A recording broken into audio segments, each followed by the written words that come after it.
I swear to God, I will get through this without calling him Joseph.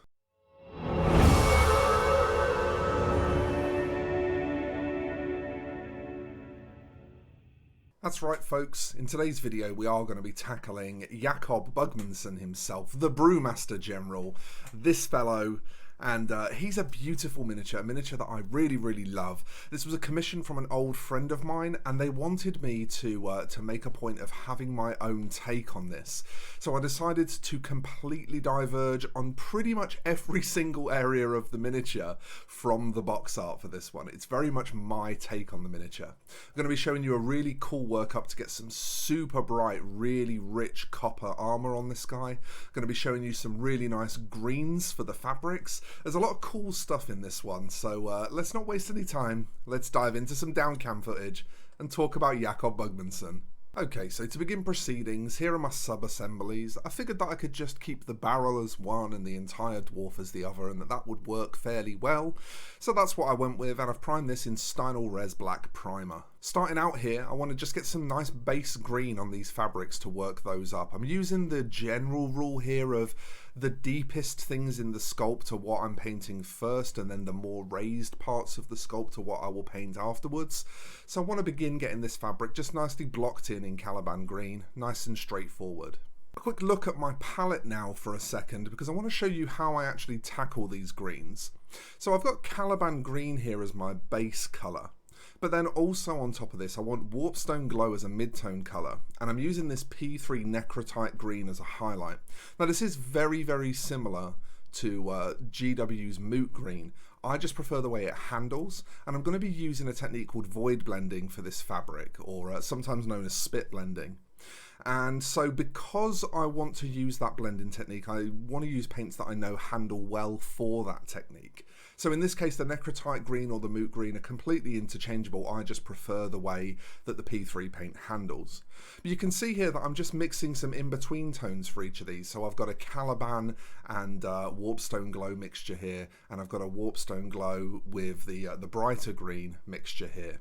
This is to just give me a range of colours to blend through. Now I'm going to start laying these colours down onto the fabric in the order that I've just presented them. So it'll be the Caliban, and then the mix of the Caliban and the midtone, and the mix of the midtone and the highlight, and then the highlight on its own. As you can see here, as I'm building up these layers, I'm using this void blending technique, which if you're not familiar with, it basically involves just laying wet paint down onto a miniature and then cleaning your brush. Now, you could use a sponge, you could use your water jar. Personally, I just eat the paint because I'm a savage. And then you just feather the edge with a cleaned brush in order to get a bit more of a translucency to the area where the new colour starts. By layering this up a few times, you can get something that's kind of in the middle of a nice smooth blend that would take a long time with a lot of glazes, and you know, something that's more of just a straight up layer.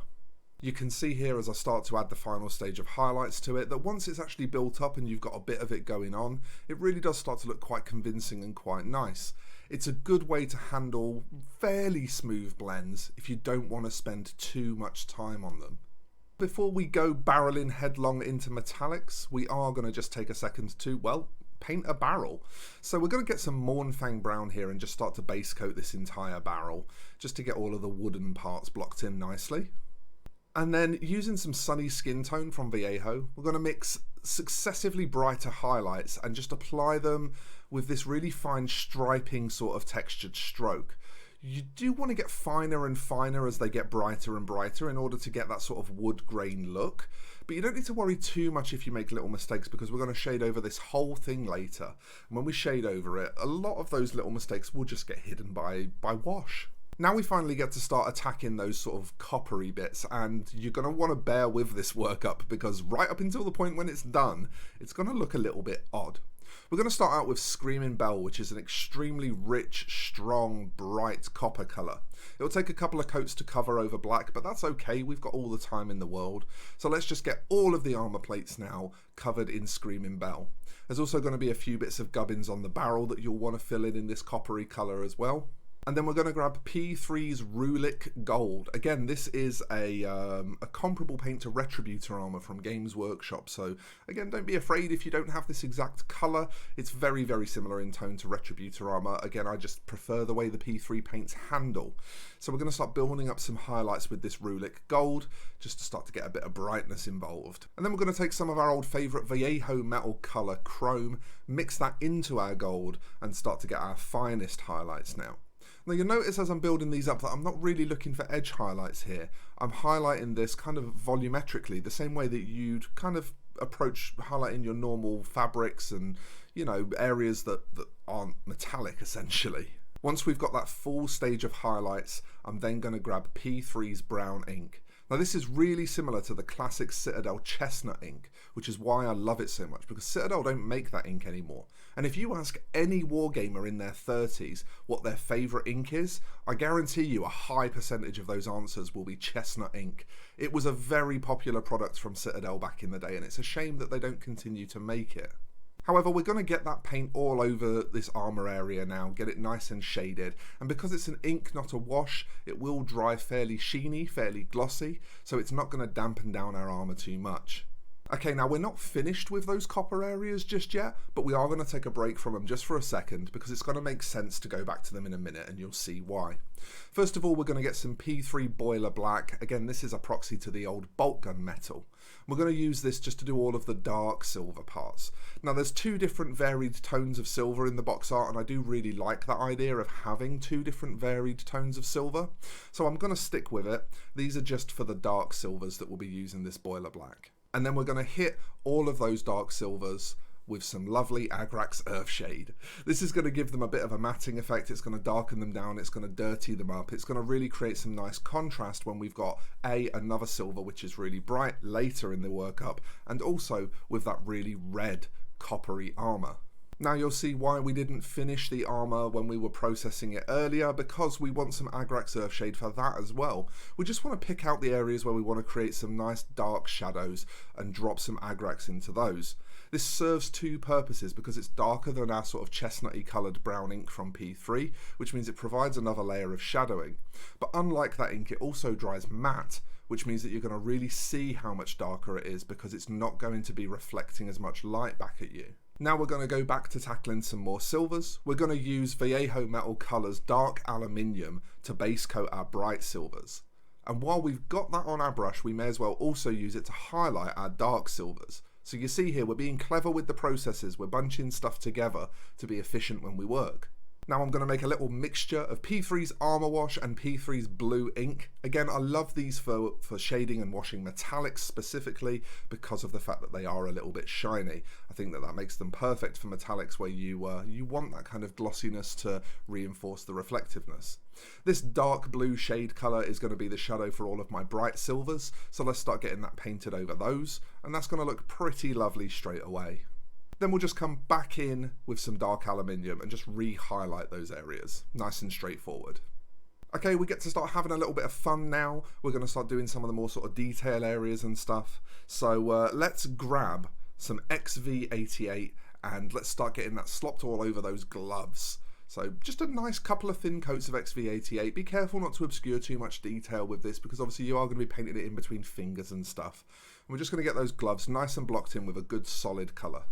We'll then give that an all-over coat of Seraphim Sepia just to pull out some shadows. That should look nice and defined once we've done that. And then we'll start building up highlights by adding Sunny Skin Tone to XV88 and making some successively brighter mixes as we move nearer and nearer to the tips.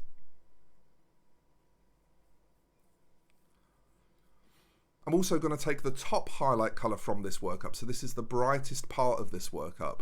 And I'm actually going to set some of that aside and use it to base coat the beer foam on top of the foaming mug that he's carrying. And then for that foam, because we don't want it to look too similar to the gloves, we'll start adding white to that to create the highlights for the foam.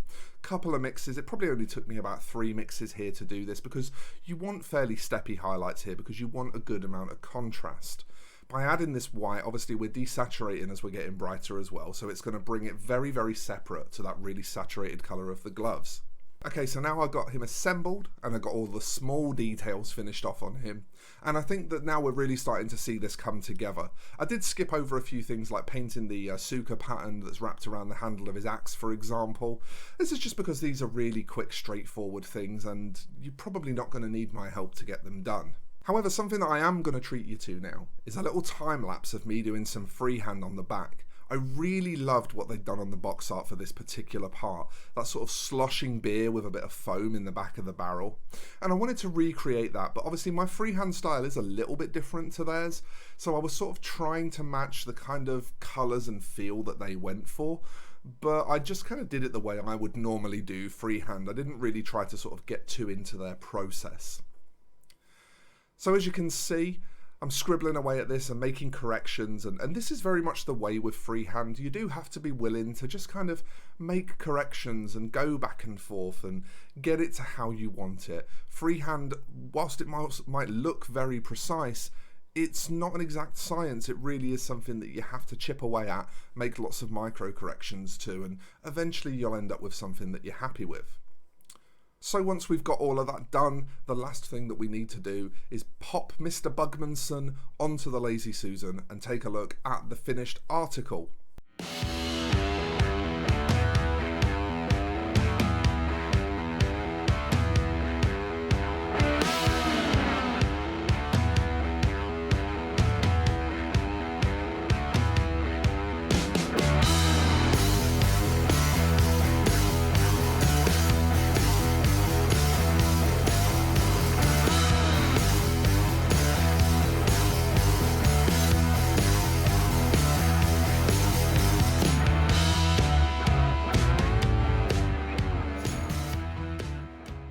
And there you have it. That's my take on Jakkob Bugmansson the 11th, the Brewmaster General.